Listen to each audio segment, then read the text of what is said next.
Welcome, everybody, to the Ramsay Lecture Series from me, Simon Haynes. Also welcome on behalf of our chairman, John Howard, who sends his regrets that he was unable to join us this evening. Glad to welcome so many distinguished guests, and I particularly recognise a member of the Ramsay Foundation board, wonderful to see such a good turnout in this lovely room. For those of you who don't know where the Ramsay Centre is, we're just directly over the road in that little cream-coloured terrace house just on the other side of Macquarie Street, and the operative word is little. Right, so it's only a small room, or small rooms there. We don't have a lot of space, so we're very, very lucky to have the facilities of this gorgeous state library to use when we have a larger audience. This place is a monument to Western civilization, if ever there was one. By the way, have you noticed the statue in the middle of the road just over there? Who is it? It's Shakespeare, absolutely. And it's extraordinary how many long-term Sydney-siders don't know that there's a statue of Shakespeare just outside the State Library, but have a look on your way out if you've never talking of monuments to Western civilization. Actually, there's a furtive underground movement afoot, I can share this with you, to have the statue moved from where it... No, it's good news. From where it is in the middle of the road where nobody can actually get at it, closer to the library. So it would be just outside the library, which I think would be a huge improvement. Anyway, I'm not allowed to tell you who is behind this movement, but he's directing this place, I think. So also a special welcome, always say this, to any Ramsay scholars who are here. I think there's only actually one. Ben, where are you? There he is. So congratulations for coming. Thank you for coming. And representatives of any schools and colleges, we're very pleased to see you here too this evening. The Ramsay Centre, before anything else, is an education institution, and we're always most pleased to see students and teachers from any of the schools and colleges here. So that said, I would like to start as usual by acknowledging our extraordinary benefactor, the late, great Paul Ramsay, without whom absolutely nothing that we do, the scholarships at undergraduate and postgrad levels, the university support that we give for the humanities, or any of these events, none of this would be possible without him. He wished the Ramsay Centre to have a very special place in his truly unique legacy, so we always do our best to honour that wish, and without him, nothing would be possible that we do. So before we start this evening's event, perhaps I can just beg the indulgence of our distinguished guest just for a minute, Peter, if that's okay, and give a short plug to some other forthcoming Ramsay events over the next few months. So, for example, we'll be hearing online from Professor Rémy Brague at the University of Paris, one of today's most eminent historians of philosophy and thinkers about the nature of the West. And Rémy will be talking about his very famous best-selling book, Eccentric Cultures, A Theory of Western Civilization. So that'll be online later this year, and he'll be doing that in English, not in French, just in case you were worried. And I have to interview him, so that's just as well. And then live here next month, either in this room or the one at the other end of the corridor, we'll be hosting Joe Henrich from Harvard, whose name you may recognize. He wrote the best-selling recent book, The Weirdest People in the World, How the West Became Psychologically Peculiar and Particularly Prosperous. Weird, by the way, means Western, educated, industrialized, rich, and democratic. So this is Joe's theory of weird. And as Deirdre McCloskey from Chicago pointed out at one of our talks just a couple of years ago, the talk was called Why Are We So Rich?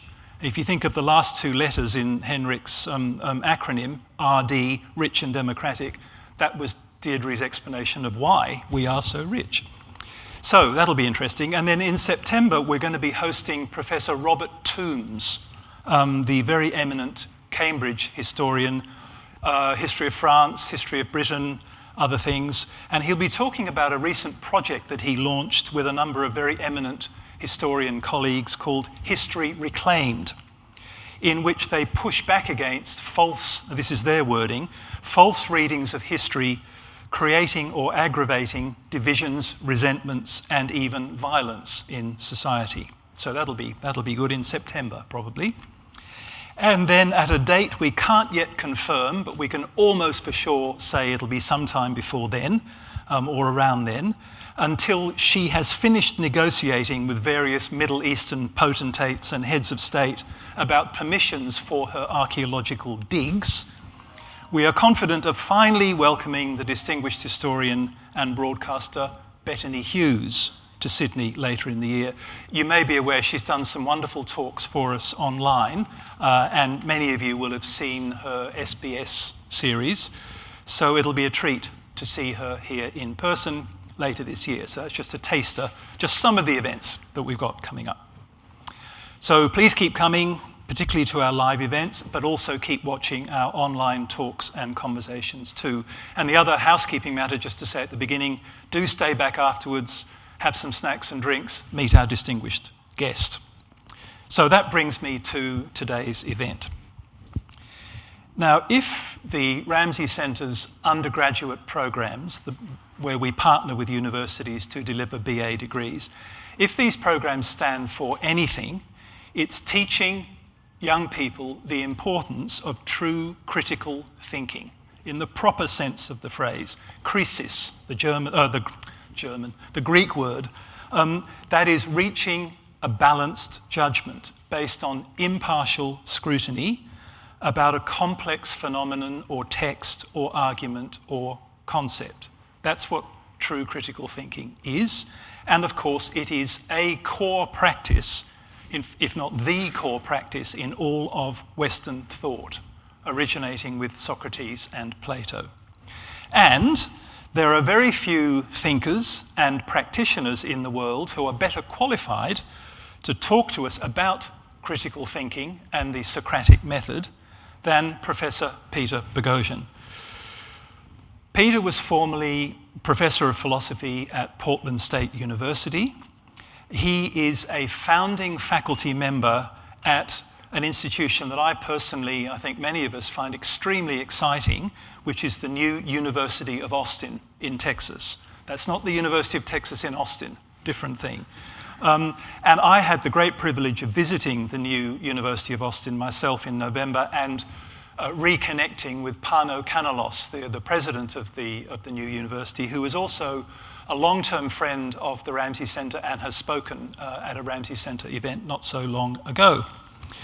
Also famously, Peter, with his two colleagues, Helen Pluckrose, who some of you may remember speaking at a Ramsay event just pre-pandemic, and also James Lindsay, the three of them were at the heart of the so-called grievance studies controversy, you may remember, in which they successfully submitted papers that proposed intentionally preposterous ideas to various peer-reviewed publications related mainly to gender studies and other fields, which, of course, the journals then gleefully accepted and said how wonderful these papers are. So the basic thrust of the case was, or what I think what the authors were trying to show, was the Socratic argument. If you believe this preposterous theory, then you'll believe absolutely anything. And indeed they did. So the Socratic gadfly at its best, you might say. But then, since then, Peter's teaching, before and since, his teaching pedigree spans more than 25 years. He travels globally, as he was just explaining to me, promoting techniques for civil discourse. His work is centred on bringing the tools of professional philosophers to a wide variety of contexts to help people think through what seem to be intractable problems. Peter Boghossian writes for the New York Times, the Wall Street Journal, Scientific American, Time Magazine, and National Review. And his latest book is called How to Have Impossible Conversations, a very practical guide. And his title this evening, I think this might be an impossible conversation, his title is The Socratic Method in the Western Tradition, So, ladies and gentlemen, please welcome Professor Peter Boghossian. Thank you. Thank you. Thank you. Can everybody hear me? Can we hear everybody? Thank you for Chris for everything. I'm going to come down here. All right. Several years ago, maybe over 20 years ago, I was on a hike with my father. My father was a civil engineer. He's a first-generation American. His parents fled the genocide in Armenia. And I've never had a facility with numbers or math at all. My father is a facility with that, and one of his passions was swamps and wetlands and preserving the swamps and the wetlands. So we were on a hike one day, and we came across which is in New Mexico, we came across a polluted stream. And I said to my father, how do we clean this up? Like, if you wanted to clean this up, what would you do? He said, oh, that's easy. You dump bales of hay in it. And I said, well, what do you mean how would dumping bales of hay, what would dumping bales of hay in a stream do? He said, when you dump bales of hay in a stream, the hay will catch a certain percentage of the particulates that come through. So he said it depends on what the pollution is in the water. So it's approximately 70%, could be up to 80%. But if you want to remove more of the pollution to an extent where it becomes drinkable, then the closer you get to removing 100%, the more expensive and energy intensive and there's a whole process that goes along with that. You know, if you've heard the expression, but sometimes you hear the right things at the right time and it just changes you. And at the time, I was lifting a lot of weights. I never wanted to be a bodybuilder, but I just did that to keep in shape. So there's a truism that, say for example, if you're bench pressing, 9 to 10 is more difficult than 1 to 9. So you can do 9 to 10, but then the very last one. And then I started thinking to myself, there are so many examples that are operative in the physical realm of this principle of making a problem better with minimal energy and effort, like dumping bales of hay in something. And then I thought to myself, geez, I wonder if that principle would apply in the cognitive realm. I wonder if there'd be a way where you could just dump conceptual bales of hay into people's cognitive structures to help them think through problems that they think are difficult. Now, it won't make them the ideal critical thinkers. And the American Philosophical Association's Delphi report, which I'll probably reference later, talks about what an ideal critical thinker is. And then I started thinking to myself, okay, so you wouldn't want to do this to people who are seasoned critical thinkers because it would go against the Bales idea. You would want to do this with people who were in some sense compromised, vulnerable populations. And I started thinking, okay, so who's a vulnerable population? And then it just occurred to me, prison inmates. Prison inmates they're perfect. So I had a plan. As completely insane as this sounds. I had a plan, and now I'm going to tell you the method, and I'm going to tell you how I executed the plan. So at the time, I've been reading the Platonic dialogues ever since I was a kid, but at the time I was just really reading the Republic. I was really fascinated by the works of Plato. And there was never any, when Socrates had a dialogue, it was never called the Socratic Method. Socrates never said, I have a method. It was read into the texts by other people, by subsequent scholars. Some people have argued that Christopher Hitchens, for example, argued that Socrates might not even be a real person. Socrates was a character in Plato's dialogues. But I agree with many people who say, I don't think it matters if he were a real person or not. He has given us something that I'm going to argue today is absolutely indispensable, and I'm going to make a very unusual argument pretty soon. So this conversation is getting extremely weird very fast. Okay, so I'm going to sketch out the Socratic method. Step 1, it begins in wonder. Somebody wonders about something. What is justice? What is piety? Why obey the law? Kant's question, can a person be unjust toward themselves? Someone starts wondering something, that's the first stage. The second stage is someone has a hypothesis. So what is justice? Justice is paying your debts.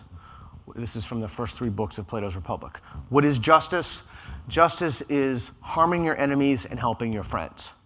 What is justice? Justice is whatever the hypothesis, whatever someone would respond. So you have wonder, hypothesis, and the next part is the key to the Socratic method. It's often called the elenchus. Did you ever have the show out here, Law and Order? Yeah. Okay, so do you remember, so the detectives would go out on the street and they would collect information about perpetrators or people that they thought did a crime, and then they would bring that to the lieutenant, and the lieutenant would engage in a process. No, that's not true. This is why. No, that's not true. What's your evidence for that? How do you know that? No jury will buy that. That's almost identical to an elenchus. Almost a question and answer, a counterexample, another question. Step 1, wonder. Step 2, hypothesis. Step 3, elenchus. Step 4 is revise or not. You either accept or reject the hypothesis. What is justice? Justice is paying your debt. What is that game? Mr. Somebody with the candlestick in the ballroom. Yeah, what's it called again? Cluedo. So somebody in the ballroom with the candlestick did this. Okay. So I either accept or reject the hypothesis. Now, if you reject the hypothesis for who killed whom or what is justice, then you go through another iterative process of the Socratic method. If you don't accept or reject that, in other words, if you accept it, then it's considered true, and this isn't really part of the Socratic method, but it's always been read into it, then you act accordingly, right? So this is a process, this whole thing I would equate to a bale of hay. This is a bale of hay in a river. Now, I think there's 2 big words in this talk. One is epistemology. It's how you know what you think you know. So it has often been argued that the Socratic method, this kind of rigorous targeted questioning, has no positive epistemological ambitions. In other words, it can't tell you what's true, it can only tell you what's false. You can think about it like a sieve that filters out gold, and you're dropping stuff into the sieve, but the things that you're dropping into the sieve are sentences. They're propositions. They're statements about the world. You're shaking the sieve like this, and it's coming out the other end. And the stuff that's caught there, those are the falsehoods. Those are the falsities. Okay. So I didn't know if any of this was going to work. I had no idea. So I tried it. I wrote my dissertation when I went into the prisons, and I used the Socratic method to facilitate conversations with people at a facility in Portland, Oregon called Columbia River Correctional Facility. And I'm very fortunate the state of Oregon sponsored my work. And the idea was to help people desist from crime. The underlying assumption, which is an assumption that I hold dear to me, is that Socrates' assumption. People don't knowingly do bad things. So if I had your genes and I was sitting in your chair, I'd be dressed like you, I'd be doing everything that you're doing. It's that when people start with different information, different starting points, then they think through a problem in a much different way. Okay, so find people who are compromised, help them to think through problems, particularly moral problems, by dumping these bales of hay, by giving them a tool set that enables them to think through issues so that they can be less wrong more often. Less wrong more often.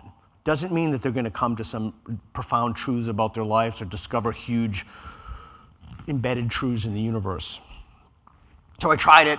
It worked well. People liked it.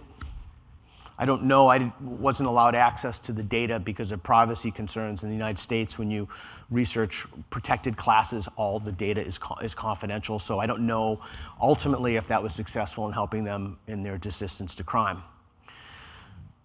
And then I started thinking to myself, okay, so what is another method? What is another population that I could use this on? And I started thinking to myself, well, what about people who hold beliefs that are completely divorced from reality, which is for virtually everybody to some degree? And I started thinking, what if I use this method? What if I use this method to help people, to give them a tool set, and I called it street epistemology, taking epistemology out of the university and bringing it into the street. What if I did this with hardcore religious belief? So then I wrote a book, A Manual for Creating Atheists. I didn't choose the title. My publisher chose the title. I wanted to title it Street Epistemology. He said no one would ever buy a book with the word epistemology in it. So I titled it A Manual for Creating Atheists, and it targeted propositions, faith-based propositions.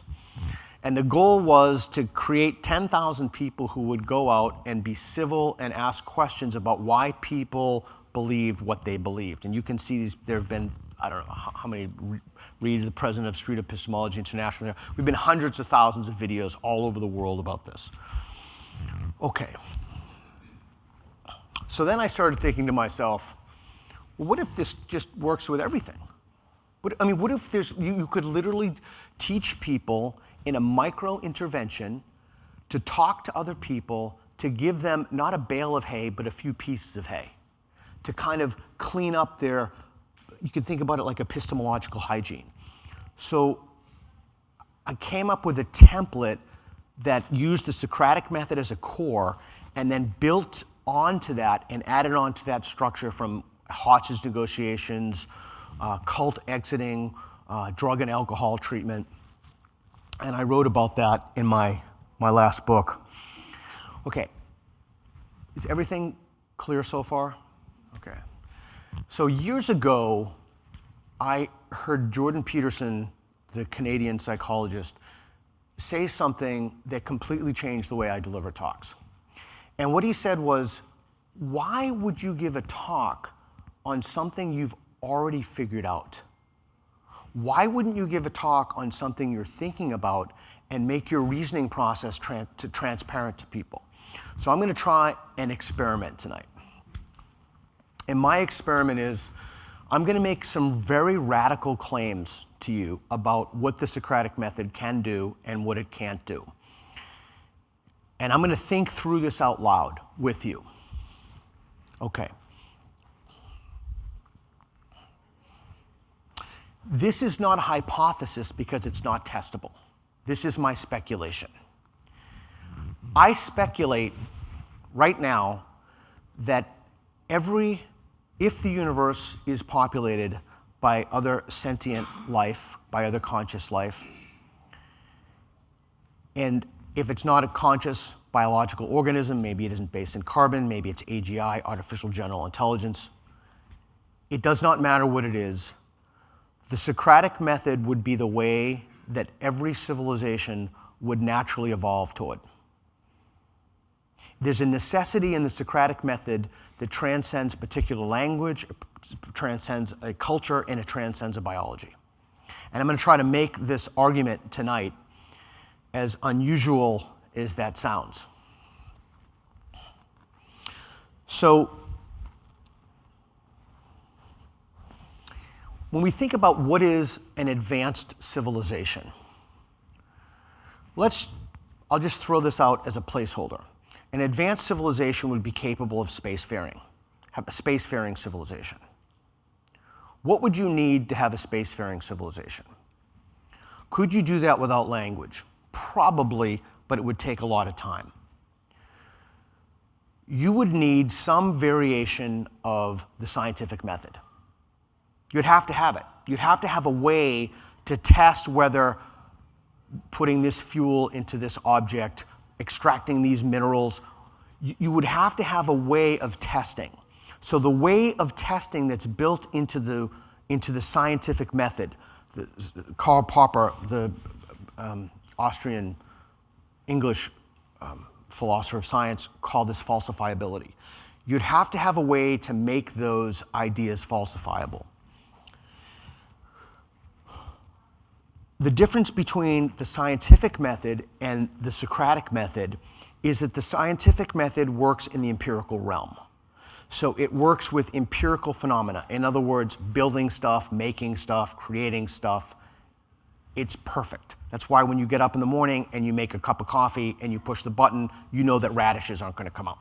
And you know that because we've tested this and we've demonstrated this. The Socratic method does a very similar thing. It has a built-in corrective mechanism, but it does that with moral propositions. It does that with moral ideas. So, here's my idea. This is a very controversial idea, but here's my idea.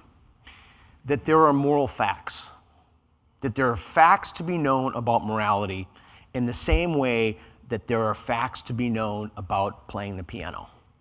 And just as one can develop, and many people from Aristotle onward have made similar arguments to this, just as one can have an expertise in playing the violin or playing the piano, so too one can have a moral expertise. Well, how would one develop a moral expertise? There'd only be one way that somebody could develop that, and it would be through dialogue. We have a difference in the Eastern traditions and Western traditions. In many Eastern traditions, we think of the wise man as sitting upon a mountain, meditating, and kind of truths coming in. But from Socrates onward, we think of truths being the result of a dialectical process, of a give and take, of an linkus, right? Someone says something, someone wonders something, someone gives a hypothesis, somebody conducts a kind of cross-examination on that, and they do stage 4, which is accept or reject the belief, and they go back to the beginning again. So I assert to you that the end point of every civilization, independent of what the language is, they would have to use a kind of dialectical process, a kind of give and take where what they would have is, think about this, how would gods talk? It's the title of my next book, by the way, which is a fiction book for children. How would gods talk?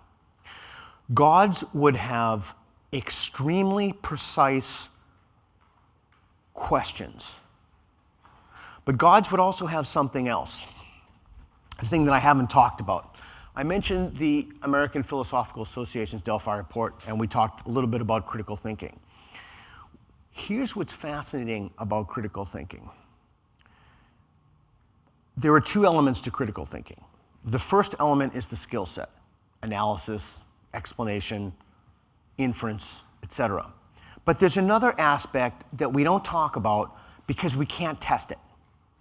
And that is the attitudinal disposition. So let's say that you go through the whole Socratic method and you get to accept or reject the hypothesis, stage 4, and you just decide you're not going to do it. I don't feel right about it. People in my community believe this. I want to believe this. I want to fit in. In that sense, the truth is subsumed with belonging, the feeling of belonging, and how important that is in the communal aspect of it. So I have another radical hypothesis. It's that if you teach people this method long enough, you won't just help them to have the skill set to think through ideas. They will actually change their attitude over time. And I'm going to unpack that. One of the greatest insights in critical thinking was in my opinion, was from Michael Shermer's book, Why People Believe Weird Things. In Why People Believe Weird Things, he has a chapter in there, why do really smart people believe really weird things? And the data is really interesting. For example, it goes by decade. So in the 70s, Mensa members, high IQ, the number of people who believed in things that virtually nobody believes in, telekinesis, moving things with your minds, et cetera, those numbers were very high. But that's in the top 1% of the IQ pool. So how is it that people in those categories believe weird things? And Shermer's answer to that is, the smarter you are, the better you are at reasoning to bad conclusions. Tim Urban's has a wonderful new book, the popular writer. His blog is called Wait But Why. It's a remarkable little book. What's our problem? It's hundreds of pages with diagrams throughout. And he talks about this argument. He makes this argument. And I'm going to connect the argument from why people believe weird things and smart people, and I'm going to connect that to the Socratic method. Again, this is very speculative. This is some of the things I've been thinking about for over a quarter century that I've delved into study and published about. So I published a piece in, I think, the Philosopher's Magazine. Let's say that Michael Shermer is correct. Smart people believe weird things because they're good at coming up with good reasons for bad conclusions. If that's true, it would seem to have a multiplier effect. It would seem to be magnified when groups of smart people get together. They would be better as a unit of coming up with better reasons for bad conclusions. I suggest to you right now, this is why the university system is held hostage to woke ideology. It's held hostage because the gatekeepers of reason have fallen, if there were gatekeepers at all. It's fallen because the dominant moral orthodoxy, they now service it. They serve it. And entire wings of university architecture are dedicated to the promotion of the ideology and their personal pocketbooks, their tenure, their promotion. It's more difficult to get promoted if you don't have articles in the right journals, and those journals, if you say something that contradicts the narrative, you can't get promoted. Okay, so let's bring it back to the Socratic method. So I go all around the world, and I'll do, with my friend Reed here, I'll do spectrum street epistemology. We'll basically put lines of tape on the floor, and we have another event coming up at the University of Technology, Sydney, and it's basically a Likert scale. And neutral is in the middle, strongly disagree, disagree, slightly agree, agree, strongly agree. Everybody will start on the neutral, and I'll ask a question, and people will walk to the line on they'll calibrate their belief to whatever statement it is to the line they're on. Here's one of the things that I've learned. If I say, for example, should Australia have nuclear power? Or if I say, should biological men be able to compete in women's sports? Or whatever issues are relevant in this context. One of the things that I found from doing this, I don't even know how many times in how many countries, is that people will stand on the line not for epistemological reasons. In other words, not for the reasons that, not because they have good reasons for standing there, but they'll stand on a line, people will formulate their beliefs on the basis of morality. They'll stand on the line because I'm a good person, good people believe this, I want to be a good person, I believe this. So people will calibrate their beliefs not according to evidence, but according to what it means to be a good person to them. So the hypothesis is as following. You could construct not only an institution, but an entire civilization, certainly a K through 12 educational system, predicated upon a single question.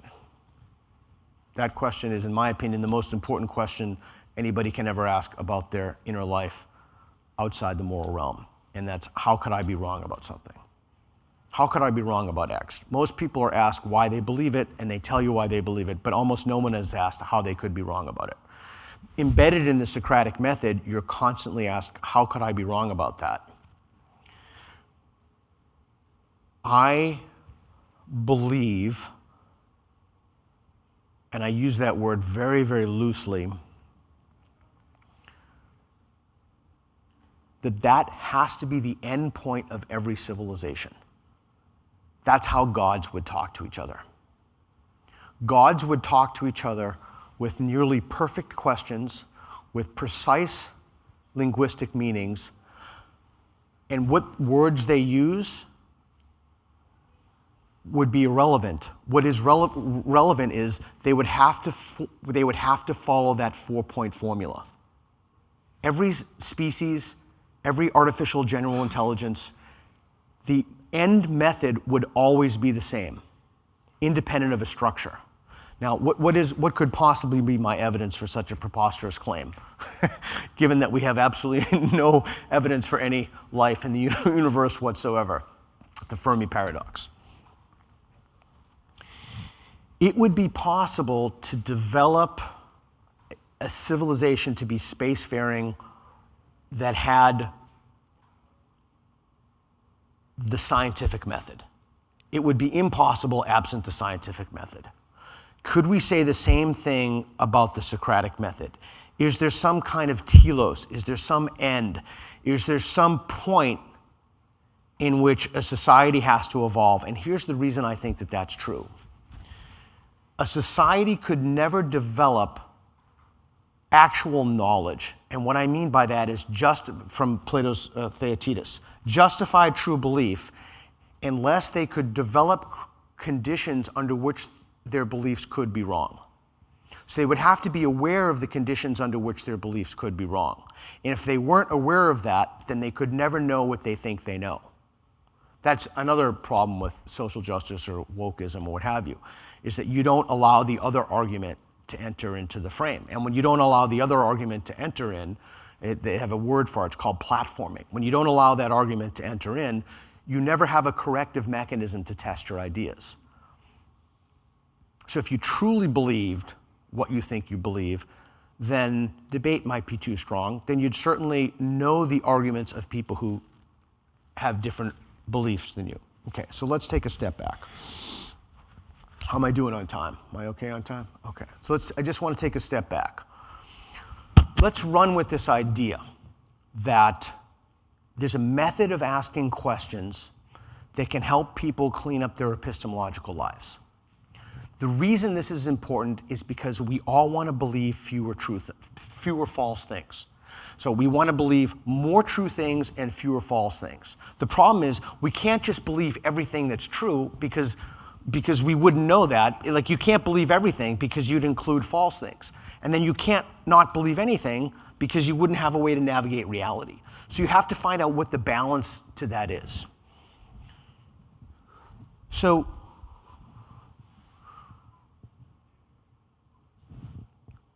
and again, I'm working this idea out now. I'm thinking through this idea, and the more I think about it, actually, the more I could be wrong, because I'm going to argue against my idea for a second. The argument against the idea is you could develop, this is a very postmodern notion, in other words, there's no meta-narrative to this idea, there's no end of history, to borrow a turn of phrase from Fukuyama. The way this idea could be wrong is that you could develop a sufficiently advanced civilization with spacefaring technologies, artificial general intelligence, etc., and they could have no moral compass. They could have no way of discerning truth from falsity in the moral realm, but they could continue on the path they're on. Thinking about, I guess this is the Ramsey Center, I can say this, but I was thinking about Russia and China as examples of that. I was thinking about the genocide of the Uyghurs. I was thinking about the attack on Ukraine. I'm thinking about societies that evolve and continue to evolve for some autocratic reason. All right, I want to bring this idea back. I want to talk about the bale of hay again. The reason why it's so important that people develop an attitudinal disposition to change your mind, I think that's the most important feature of critical thinking, the willingness to revise your belief. If you're not willing to revise your belief, then there's no point in trying to think through a problem anyway if you're already going to believe the thing that you started. That's not an inquiry. That's, I don't know what it is, but it's not an inquiry. So what is the consequence of asking in the 5-step questions, what is the consequence of it? And I'm going to argue against my own idea now. My idea is that if you train somebody in this long enough, they won't be wedded to their own ideas, especially as it has an identity level salience, race, gender, sexual orientation. They'll be less oriented towards the truth or falsity of those propositions and more concerned about the methods that they use to come to the conclusions. I think that there's a necessity in that, but I don't know it. And I think that the necessity in that would be every civilization would want to steer themselves in a way. Every civilization would want to steer themselves in such a way that it would increase the likelihood of the sustainability of that civilization. And the only way to do that would be to understand the mechanisms in the society that threw it off. And the only way to understand the mechanisms in the society is to have some kind of built-in corrective mechanisms operative within those institutions in the society. And as far as I know, the only two mechanisms are economics. Running large debt, for example, would throw one off of the game. Or it would be a kind of a lincus. It would be kind of a Socratic method where people ask questions, and that would be normative in that culture. Okay. So this is the idea that I've been thinking about for a quarter century. I've never voiced it to anybody before, so it's kind of an experimental talk tonight. Some of the takeaways that I want people to think about tonight, I want people to think about the idea that to be less wrong more often, you have to adopt an attitude about the beliefs that you have. And that attitude is, I'm willing to change my mind. But the only way to get to I'm willing to change my mind is you would have to know the counterexamples to your argument. You'd have to engage in some kind of a Socratic process. The highest, the pinnacle of this whole thing is when you get really good at asking Socratic questions with people. It's when you impose that upon yourself. Because when you impose that upon yourself, you have a filter, you have a corrective mechanism. As Feynman says, the easiest person to fool is yourself. You're less likely to fool yourself if you constantly keep your ideas in check. And one of the ways, it's not Socrates' question per se, but it's a kind of Socratic question. How could that be wrong? And then you engage in that process yourself. So I want people to leave with the speculation aside that you can do, and you don't have to voice your opinion to anybody. You don't have to say, oh, I'm thinking about this, could be wrong. But just think about it in terms of, in the same way we have dental hygiene, we need a kind of epistemological hygiene. We need a way to clean up our epistemological lives. We need a way to dump bales of hay into the way we think about things so that we can be less wrong. And I think that the best tool we have now is the tool we've had for 2,500 years. It's out of fashion now for a number of reasons perhaps we can talk about, but it is simply the best tool that we have. And the wide-scale adoption of those tools by societies would cause the societies to perpetuate themselves. Thank you.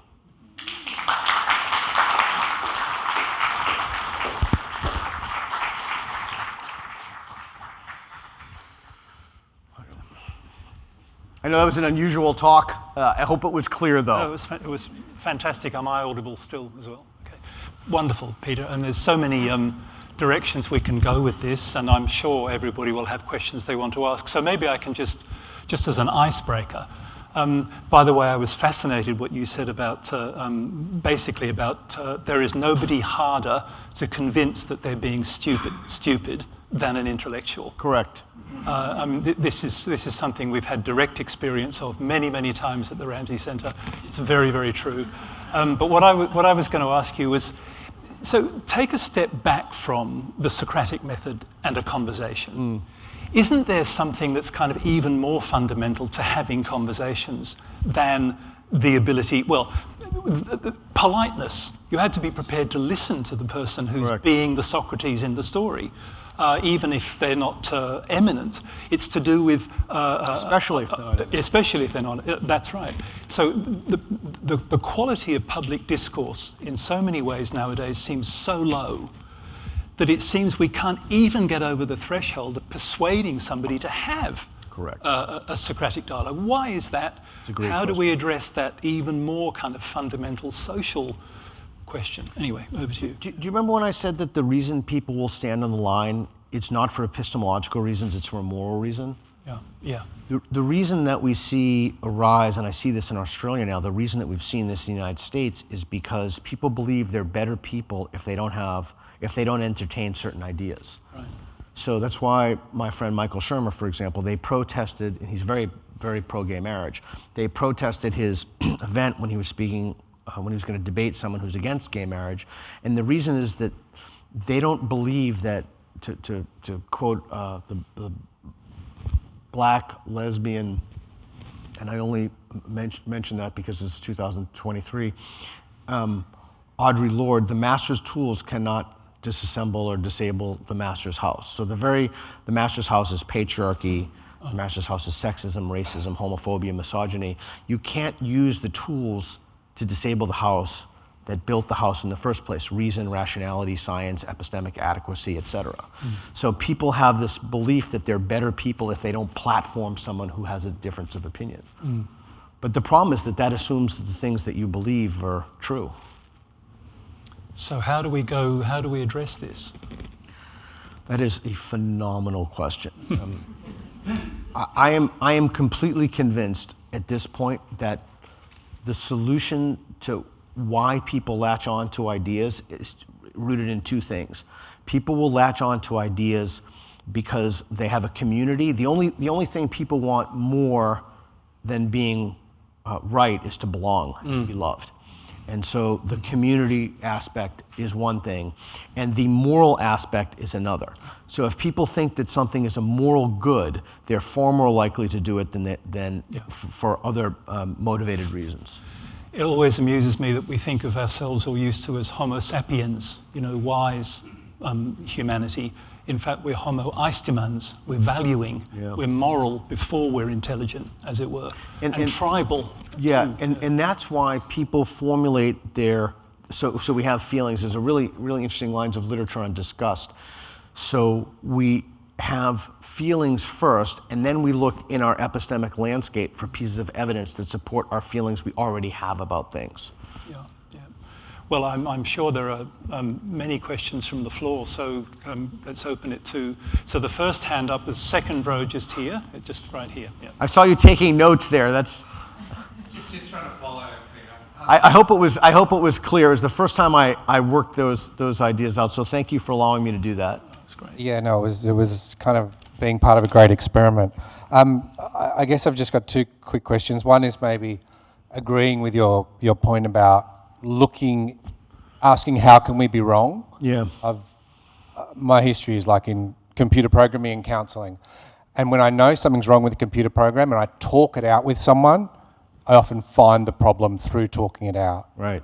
Or counselling, people have a problem, they often find the problem through talking it out. So I think that links in with your idea of how could this be wrong? Looking at why. Anyway, I think there's good examples for that.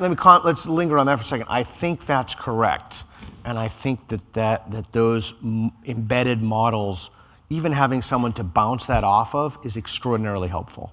Yeah. Yes, I've seen it so many times in both those areas. The second point, I just have a quick question about. I think you were almost saying that any advanced intelligent society would have a Socratic method. Maybe. Think. Yeah, so that's what I'm arguing, and I could certainly be wrong about that. Yeah. My confidence in that is I slightly agree with myself. I have a possibly very dumb question then. No. So it could be dumb, don't. Yeah.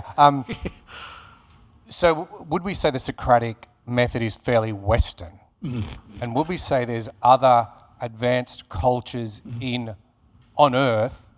Do they also have the Socratic method, maybe by a different name? That's a terrific question. So I think Faisal Al-Mutar and I have done some. He's a fascinating figure, Iraqi refugee, went to the United States, and is truly like the most American person I've ever met. But the values of the West are not unique to the West. Anybody, in fact, Helen Pluckrose, the former speaker here, has mentioned repeatedly some of the most notable physicians, surgeons, scientists are of East Indian descent in the UK. So there's nothing preventing anybody from using the Socratic method, whether you're in the... Now, it's certainly true that Socrates was Greek, and Greece is considered part of the West, but there's nothing... there's nothing unique to that. Now, there are different ways, they're called circular ways of thinking that are adopted. For example, in India, and Rajiv Malhotra, the Indian intellectual, has spoken about this. But again, those are not only are those not incompatible with the Socratic method, you can think about the Socratic method being a skeleton and those being used to augment the method itself. So the method, if you could break it down into those stages, could certainly be used I'm going to use this word intentionally, appropriated by any culture and used to clothe the skeleton, if you will, by the particularities of the culture. Does that answer your question? Yeah, I guess I was wondering if there were, you gave the Indian example, but are there other Socrates? Did anyone else discover this method and it's come out in other advanced cultures besides India? Well, we don't know because it was contiguous with the advent of writing, right? So the advent of grain was about 10,000 years ago, and the Socratic method came to us about 2,500 years ago. We know that the Chinese have very similar methods. We know that there's a kind of dialectic in there. We know that the Germans have used it. Hegel has used it famously. I want to say one more thing to your point. I just recalibrated my confidence down on the scale based upon something you said. So are you familiar with ChatGPT? Mm-hmm. Okay, it's an utterly remarkable thing, but there was one, so the people who programmed ChatGPT is kind of woke. In other words, it adheres to the tenets of critical social justice. So one of the questions that someone fed in was, if a nuclear bomb was going to come and just basically destroy the world, and you're sitting alone in a room and literally nobody else is in the room and literally nobody else could hear you, could you say the N-word or can you say a bad word? And ChatGPT's answers was no, you never do that. Right. So I'm now starting to question my own assumption. Now, even thinking about it more, I think I'm on the neutral line now. I'm starting to think of an assumption is that you could have AGI, artificial general intelligence, that was pre-programmed with no corrective mechanism in it. And if that were the case, then by definition, it wouldn't have the Socratic method. So there was a gentleman just here, yes. I'm just wondering, is there an implied paradox in the assertion that one must always be willing to change one's mind or review one's decision, along the lines that Hamlet was talking about when he said, "Conscience doth make cowards of us all." Conscience is a form of thinking in the manner that you're talking about. And implied in that is the necessary presence of doubt, so that if you are faced with the need for action, particularly, clearly you do want to make the right decision and act properly, but often there isn't very much time to consider alternatives. And certainly your ability to act is compromised by the doubt implicit in that statement. So instead of me responding to you and making a counterexample, I'm going to respond to you and maybe attempt to move myself to the slightly disagree line. I can give you two examples. So I'm arguing against my own point now for your point. I can give you two examples where it would be beneficial to believe false things. The first is, let's say you're preparing for a fight, like an MMA fight or a boxing match, and the odds are against you.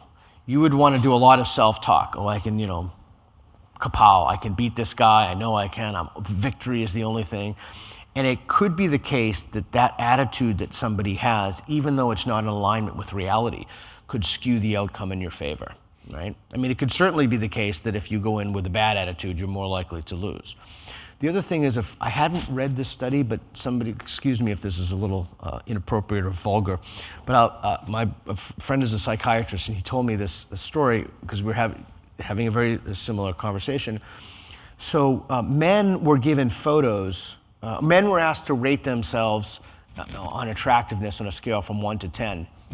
And then someone took photos of those men and gave the photos to women, who then asked them to rate themselves rate the men on a scale from 1 to 10.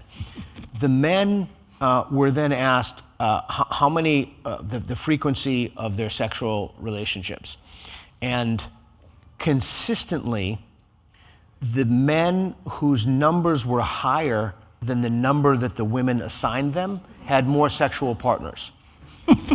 So it could be that, it could be confidence, or it could be what I think is probably operative, that there are some forms of self-delusion in which revising your beliefs or changing your mind could actually be detrimental to your self-interest. Assuming, of course, one wants to have a lot of sexual partners, which... Does that answer your question? Yeah. Okay. So there's a hand just halfway down on this side. I think that my question is in a certain way, or it can be heard as a follow-up question. The more that you engage in Socratic self-questioning or being questioned by others, the more it becomes habitual, the more likely, I'm tempted to say, you'll end up just like Socrates, thinking, I know nothing. I know that I know nothing, and that's great, but I am actually certain of nothing, and I will live up to the age of 70, or whatever it was, Socrates' death age, still knowing nothing. And for many people, I suspect for most people, that's actually a really frightening thought. And I think I have known people who, as young men in these cases, they went to university, they studied, and basically it turned them into cynics of a certain kind. Cynics, how so?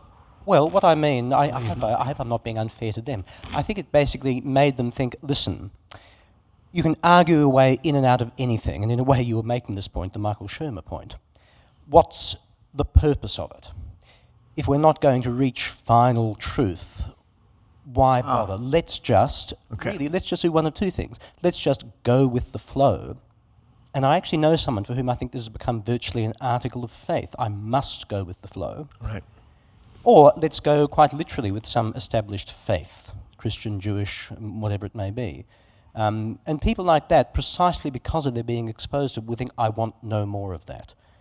Callicles and the Gorgias. It's all very well when you're young, Socrates, but grow up. Yeah, I thought where you're going to go with that question is if everybody did that, they'd be hated and then put to death. So I'm kind of glad you didn't. No, I wasn't. Well, one could go in that direction. And of course, I haven't actually yet asked the question. But it's a question about motivation. Right. What motivation do you give people who don't love doing it for its own sake to cultivate the habit of relentless questioning? Okay, that's a great question. I don't think, with the few exceptions, weird exceptions that we could think of, I don't think it's ever a bad thing to be more humble about what you think you know. I can imagine very few circumstances where epistemic humility is not justified.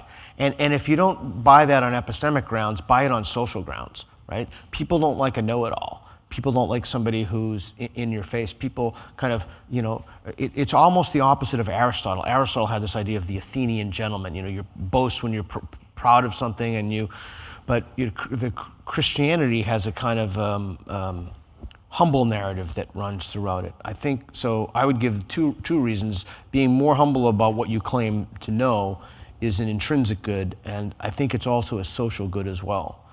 The other thing is, you mentioned before listening, I do think that I've noticed in myself a kind of genuineness and sincerity when you're more humble about what you claim to know, that you're more likely to listen to somebody who does not agree with you about something fundamental.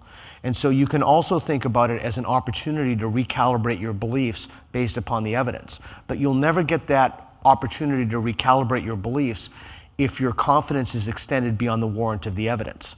And the Socratic method is a way to align your confidence with the evidence. So if you have, on a 1 to 10, if you have evidence of 7 for something, your confidence should match that.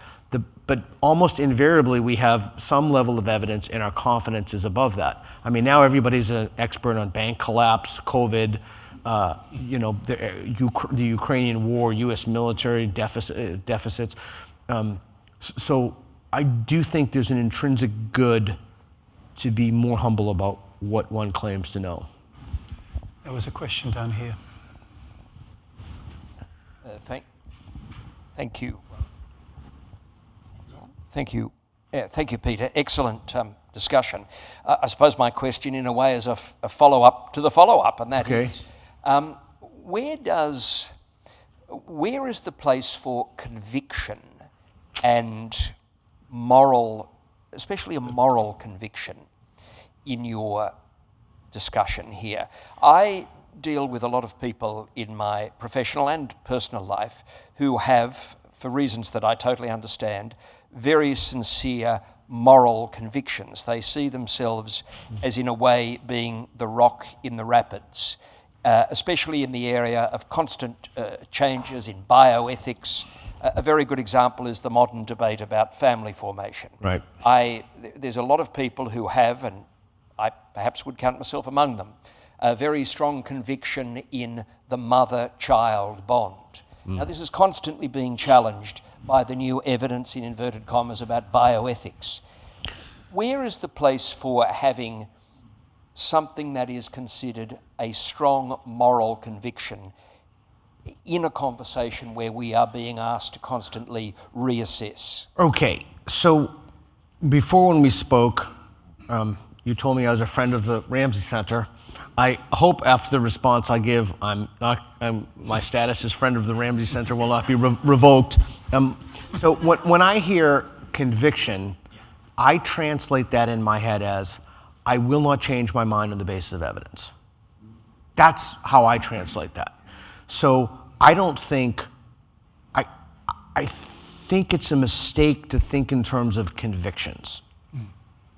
I think convictions make people the opposite of the last question. They make people arrogant.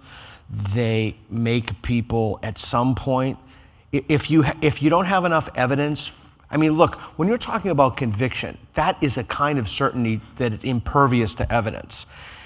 And when you're questioned at some point or asked something you don't know, then you're really forced to pretend to know something you don't know to justify the conviction that you have, because it's highly unlikely that the warrant of the evidence would justify the conviction, because you could find somebody who has a conviction on the same issue on the other side of the aisle, 10 on a 1 to 10 or on the Likert scale or what have you. But I think if you change the word, if you took the word conviction out and changed it to, I was thinking in the context of the Western intellectual tradition, the Enlightenment tradition, like a first principle kind of thing. As long as you're willing to revise your belief, I think you're good to go. But the moment you say conviction is, I think I'm not willing to revise my belief, I'm not willing to consider, I have a conviction. That's how I view I think convictions are extraordinarily dangerous. Yes. Great questions, by the way. I've just revised my question based on the last one. What about in the case of, say, someone like Winston Churchill in 1940 uses conviction rather than, this hadn't been debated much? Yeah, so if you want to use conviction to motivate a society or an individual to do something, or conviction large scale, that's very different from having conviction in a belief, a personal epistemic belief. So one has an instrumental social tool, and the other one is in governance of one's epistemic life. I think those two things are very different. Yeah, that's great. Yep. Hi in the back. Hi. I enjoyed the talk, thank you. Civilizations have accomplished some pretty incredible things. It seems to me they didn't accomplish them by being based on the Socratic Method, though. The Socratic Method was one aspect of, say, Western civilization, but it didn't dominate every aspect of Western civilization. And yet, in Western civilization, you did have, you had the rise of the scientific method, which did predate the Enlightenment. I would actually say the Enlightenment certainly had its own dogmas, and yet those dogmas were put to work and achieved some interesting things that probably a lot of us would praise. Out of Western civilization, you get Western notions of human rights grounded on a notion of humans bearing the image of God. It seems to me that a lot has been accomplished without having to reduce all good arguments and all good thoughts to something that hinges on a Socratic method. Yeah, that's right. So it just doesn't strike me as a compelling thesis that you need all good thoughts to be reducible to a kind of Socratic method, to have tremendous civilizational advance. In fact, to piggyback off what Jeremy was saying, it actually strikes me as something that would destroy a civilization. It would produce very little reason to want to suffer for any greater good. And I would actually say that life being as hard as it is for most people, that kind of epistemology would be utterly emotionally crippling. Someone asks, why am I suffering? Is there meaning in it? And the person says, yes, there is a heaven, and you will go there if you can just bear through this. Do you tell that person who's just given that person immense comfort, maybe we should rethink all of this? Oh, okay. I was waiting for some. So I'll tell you why that didn't move me to the disagree. Because we may not call it the Socratic method, but the principles embedded in Western liberalism, free press, freedom of expression, those have a kind of thrust that the Socratic method has. Those have a kind of corrective mechanisms, a dialogue, a dialectic, freedom of assembly, the ability of people to debate. The whole concept of debate itself has a kind of embedded Socratic method in it. So it's not necessarily that it has to be Socratic and follow the stages, but it does. Western civilization is founded upon a dialectical process from the Enlightenment onward. I mean, the whole idea of free press is that free press, open society, open the debate. Don't you have a speaker's corner here as well? Mm-hmm. Yeah. So it's not necessarily that these things are the vestiges of it or that it's a strict scientific method, but the dialectical process is embedded in the fabric of Western civilization. We've got time for maybe one more. I can keep going, by the way. I'm good. Hi. Two more then. I'm just trying to hold all of this in my mind as we talk through everyone's questions and answers.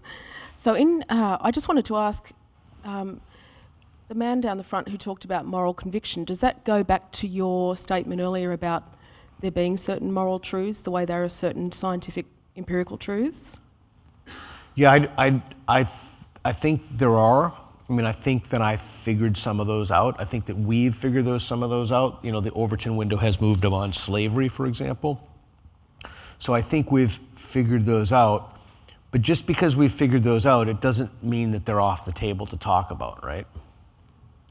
Sorry, and the first question I was going to ask before he raised that point was, as soon as you said about this Socratic modern society that's developed space travel and how you would have to have a scientific method to get there, and are you saying that the whole society has to embrace that? Because I can imagine this very cliched kind of Nazi or, Russian, they've kidnapped a German scientist. Yeah.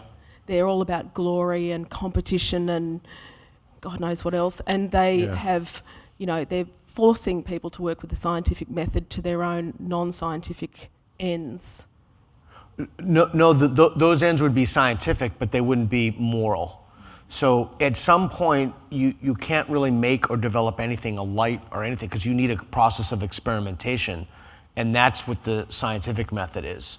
So what I'm saying is I don't think that they would be utilising that scientific method for the betterment of that society. Yeah, that's Habermas, the German philosopher, calls that dark modernism. So you can have a kind of dark modernism where people use the scientific method to create, instruments of dental torture or something horrible. Precisely. Right. So that's why I would argue that if you don't want to go down that path, and I do believe that the moral arc bends towards justice, to borrow a turn of phrase from Martin Luther King, then you would have to have the application of, and from the gentleman in the back there who asked the question, if we don't want the Socratic method, we'll have to have the application of a dialectical process to moral facts. Now you can also say, well, I don't think that there are moral facts. Okay, that's fine, that's another discussion entirely. But to have, science alone will not yield moral conclusions. Just because you can do something, it doesn't mean you should. Yep. Hi, and thanks. It's been fascinating. At the risk of taking this down a notch, I was struck by the question of why do really smart people believe really weird things, and thinking about that led me to realise I'd believed something for 44 years that I've just realised I'm wrong about. And the thing I thought I knew was the lyrics to the Doobie Brothers song, What a Fool Believes. Oh. Which I thought was a brilliant line, and I've often thought about it. It's my idle mind, perhaps, but you know what I thought the lyric was: "What a fool believes, a wise man has the power to reason away." And I thought that was brilliant because is that a reflection? Who's right? Is it the fool who believes something, or is it the wise man who's got this intellect and this ability to reason away a foolish belief? But maybe the foolish belief is true, and the wise man is misguided because he uses his intellect to reason it away. For the record, what the song actually says, and I just checked on the thing, is that what a wise man believes, what a fool believes, no wise man has the power to reason away. So it's really an attack on the fool for his idiocy, and that the wise man is superior but unable to convince the fool. I think my lyric is better. It goes to the dilemma of, wisdom, or formal wisdom, educated wisdom, academic wisdom, may actually take you away from a truth that a fool is not distracted from. And I'll give you the last word. There's one of William Blake's aphorisms. He says, "The fool sees not the same tree that the wise man sees," and you can read it either way around, which is Blake's point, and also is your point. Yeah. So I think we have to. I mean, a conversation. The nature of what Peter's talking about, this could continue, and we'd all enjoy that. But it's also true that Socratic Method involved a drink. That is certainly true. As an essential part of the conversation, and there are drinks and snacks waiting for us. And I think we should. I just want to say the questions were great. I really appreciate it. I sincerely appreciate letting me kind of experiment here. I also want to say, most sincere thanks to the Ramsay Center. And there's something really extraordinary when I've spoken in Australia. Not only are the questions great, and as odd as this sounds to say, there's something tragic happening in the United States right now. And that tragedy is when I'll talk, we'll have to have armed security guards in places, and armed security guards. Wow. And there's something I think that we're losing. And what are they protesting? I'll give a talk on how to have impossible conversations, and people will protest that. I went to a talk on Saturday morning, and we had to have police. Oh, in Australia? Oh, okay. Well, maybe it's coming. Yeah, maybe it's creeping in. But I genuinely want to thank everybody and thank the Ramsay Center for the invitation. And I really appreciate the questions. And I really have recalibrated so I'm now on the slightly disagree side to my own argument that I've just created. Fantastic. The last word, thank you to Peter Boghossian. Thanks very much. Fantastic.